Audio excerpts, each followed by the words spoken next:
చెడ్డు స్నేహం చిలుక విషాదం. అనగనగా ఒక దట్టమైన అడవి. ఆ అడవి పేరు నల్లమల అడవి. ఆ అడవి ఎంతో అందంగా ఉండేది. ఎటు చూసినా పచ్చని చెట్లు, రంగురంగుల పూలు, తీయటి పండ్లతో ఆ అడవి కలకలలాడుతూ ఉండేది. ఆ అడవిలో ఒక ముచ్చటైన రామచిలుక ఉండేది. దాని పేరు చిట్టి. చిట్టి చాలా అందమైన చిలుక. దాని ఒళ్లంతా పచ్చగా, మెత్తని పట్టులా మెరుస్తూ ఉండేది. దాని ముక్కు మాత్రం ఎర్రగా, దొండపండులా భలే ముద్దుగా ఉండేది. చిట్టికి అందంతోపాటు మంచి మనసు కూడా ఉంది. అది ఎప్పుడూ అడవిలో హాయిగా పాటలు పాడుతూ, అందరితో కలివిడిగా, స్నేహంగా ఉండేది. దానికి అడవిలోని పక్షులన్నీ స్నేహితులే. ఎవరికి ఏ కష్టమొచ్చినా చిట్టి ముందుండేది. ఒకరోజు సాయంత్రం వేళ చిట్టి ఒక చిట్టు కొమ్మమీద కూర్చుని విశ్రాంతి తీసుకుంటుండగా ఆకాశం నల్లబడింది. అకస్మాత్తుగా ఒక కాకుల గుంపు ఆ అడవిలోకి ప్రవేశించింది. అవి మామూలు కాకులు కాదు, పరమ దుర్మార్గులైన దొంగ కాకులు. అవి ఎక్కడ్నుండో ఎగురుకుంటూ వచ్చి అలసిపోయి ఆ అడవిలో వాలాయి. ఆ కాకులకు ఆ అడవి కొత్త. ఎక్కడ ఆహారం దొరుకుతుందో వాటికి తెలియదు. ఆకలితో నకనకలాడుతూ చుట్టూ చూస్తుండగా వాటికి మన చిట్టి చిలుక కనిపించింది. కాకుల నాయకుడు నెమ్మదిగా చిట్టి దగ్గరకు వెళ్లాడు. చాలా వినయంగా నటిస్తూ, "ఓ మిత్రమా, నమస్కారం. మేము చాలా దూరం నుండి వస్తున్నాం. మాకు ఈ అడవి కొత్త.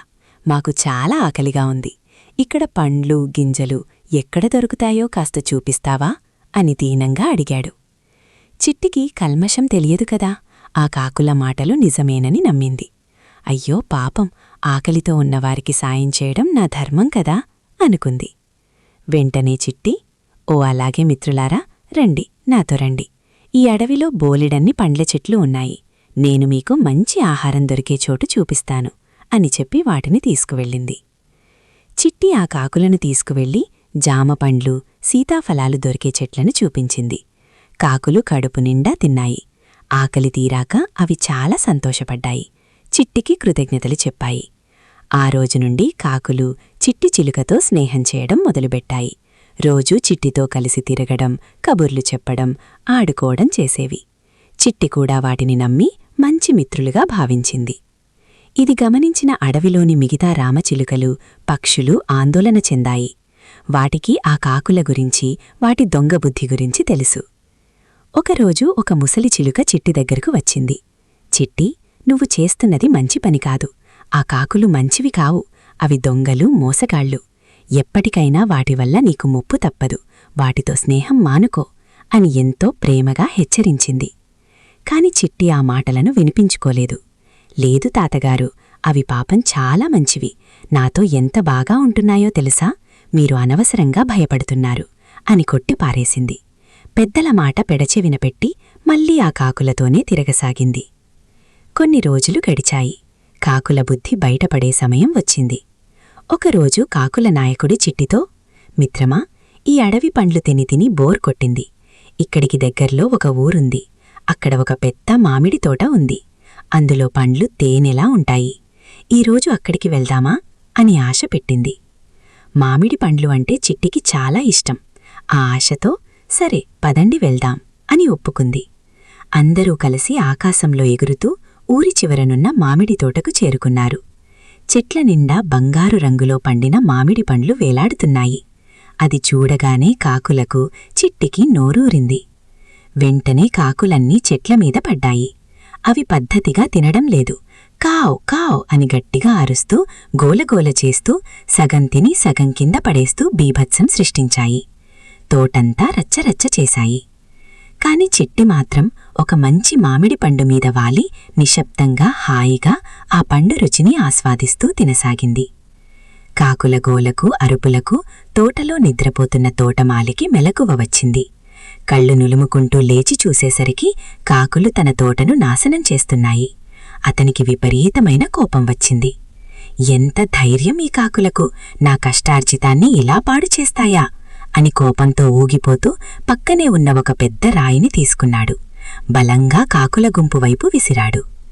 తోటమాలి లేవడం, రాయి తీయడం ఆ దొంగ కాకులు ముందే గమనించాయి. అవి ఎప్పుడూ దొంగతనాలు చేసేవే కదా. అందుకే వాటికి ప్రమాదం వస్తే ఎలా తప్పించుకోవాలో బాగా తెలుసు. రాయి తమ దగ్గరకు రాకముందే కావు కావు అని అరుచుకుంటూ ఒక్క క్షణం కూడా ఆలోచించకుండా చిట్టి గురించి పట్టించుకోకుండా అక్కడ్నుంచి రివ్వున ఎగిరిపోయాయి. పాపం చిట్టి, దానికి ఇలాంటి దొంగతనాలు పారిపోవడాలు తెలియవు. అది అమాయకంగా పండు తినడంలో మునిగిపోయింది. కాకులు పారిపోవడాన్ని అది గమనించలేదు. తోటమాలి విసిరిన రాయి సూటిగా వచ్చి చిట్టి రెక్కకు బలంగా తగిలింది. అమ్మా అని బాధతో అరుస్తూ చిట్టి నేలమీద పడిపోయింది. రెక్క దెబ్బతినడంతో ఎగరలేకపోయింది. తోటమాలి పరుగెట్టుకుంటూ వచ్చాడు. కిందపడి ఉన్న చిట్టిని చూశాడు. ఓహో, తోటి దొంగలంతా పారిపోయారా?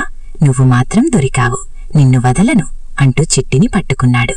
చిట్టి ఎంత వేడుకున్నా అతను వినలేదు. దానిని తీసుకువెళ్లి ఒక ఇనుప పంజరంలో బంధించాడు.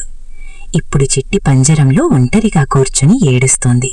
పచ్చని అడవి, స్వేచ్ఛగా ఎగిరే ఆకాశం, తనని హెచ్చరించిన ముసలి చిలుక మాటలు అన్నీ గుర్తుకు వచ్చాయి. అయ్యో, నేను ఎంత తప్పు చేశానో! పెద్దలు చెప్పినప్పుడు వినియుంటే, ఆ దుర్మార్గులైన కాకులతో స్నేహం చేయకపోయుంటే ఈరోజు నేను ఇలా బందీని అయ్యేదాన్ని కాదు కదా. ఆపద రాగానే నన్ను వదిలేసి పారిపోయినా అవి కూడా స్నేహితులేనా అని పశ్చాత్తాపంతో కుమిలిపోయింది. కాని ఏం లాభం, జరగాల్సిన నష్టం జరిగిపోయింది. నీతి: చెడ్డవారితో స్నేహం చేస్తే ఎప్పటికైనా ఆపద రాక తప్పదు. దుర్మార్గులు కష్టకాలంలో మనల్ని వదిలేసి పారిపోతారు. అందుకే స్నేహం చేసేటప్పుడు మంచివారితోనే చెయ్యాలి. పిల్లలు, చూశారుగా అమాయకపు చిట్టి కథ. అందుకే పెద్దలు చెప్పే మాట వినాలి, మంచివారితోనే స్నేహం చెయ్యాలి. Subscribe for more interesting stories పిల్లలు. టాటా.